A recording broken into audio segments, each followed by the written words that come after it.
اهلا بيكم فيديو جديد. معاكم عمرو عماد، والنهارده هنتكلم عن البريزنتر اللافيندو. تعال اقول لك بس شويه تكات الاول قبل ما نتكلم عن امكانياته وطريقه استخدامه.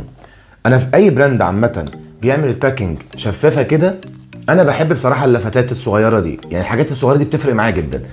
فكره انك تخلي المنتج، انا عايز اشوف المنتج، مش لازم افتح العلبه واشوف الكواليتي، فبعد ما افتح المنتج احس ان هو مش كواليتي بتاعه، مش هو ده اللي انا عايزه.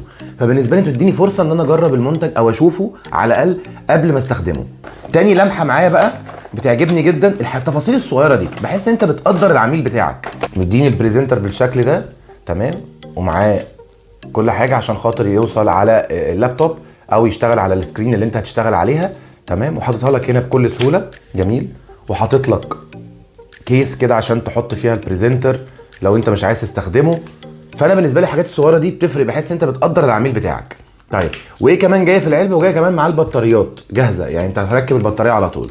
طيب خلينا نتكلم عن مواصفات البريزنتر ده وطريقه التشغيل بتاعته. اول حاجه في الجنب هنا بيجي لك زرار الاون والاوف، مجرد ما بتدوس عليه بيديك فايبريشن كده وبيفتح معاك. اول حاجه لو هنتكلم على المدى بتاعه، فالمدى بتاعه بيوصل لحد 20 متر. طبعا في مكان لوحده تخزين يو اس بي عشان ما تنساش القطعه بتاعت اليو اس بي تضيع منك، لا هي بتبقى في مكانها هنا، انت بتحب تستخدمها بتسحبها وتحطها في الجهاز عادي.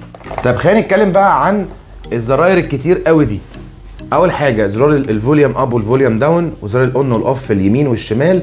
بعد كده هنتكلم عن في عنده ليد في الليزر، بيج داون وبيج اب، وعندك البلاك سكرين الماوس رايت، ودي بتبقى فول سكرين او سكاب، بمجرد ضغط عليها بتخليها فول سكرين الشاشه اللي قدامك، او سكاب. تقدر تستخدمه كماوس عادي، مش بس يعني تقدر تستخدمه على سكرين. لو في عندك تلفزيون في البيت بيسبورت الاير ماوس يشتغل معاك عادي، مش لازم بس لابتوب يتحط في لابتوب وسكرين، لا ده يشتغل على اي حاجه عادي تدعم الاير ماوس. بس كده، لو عجبك الفيديو ما تنساش تعملنا لايك وشير عشان تشوف باقي الفيديوهات اللي جايه.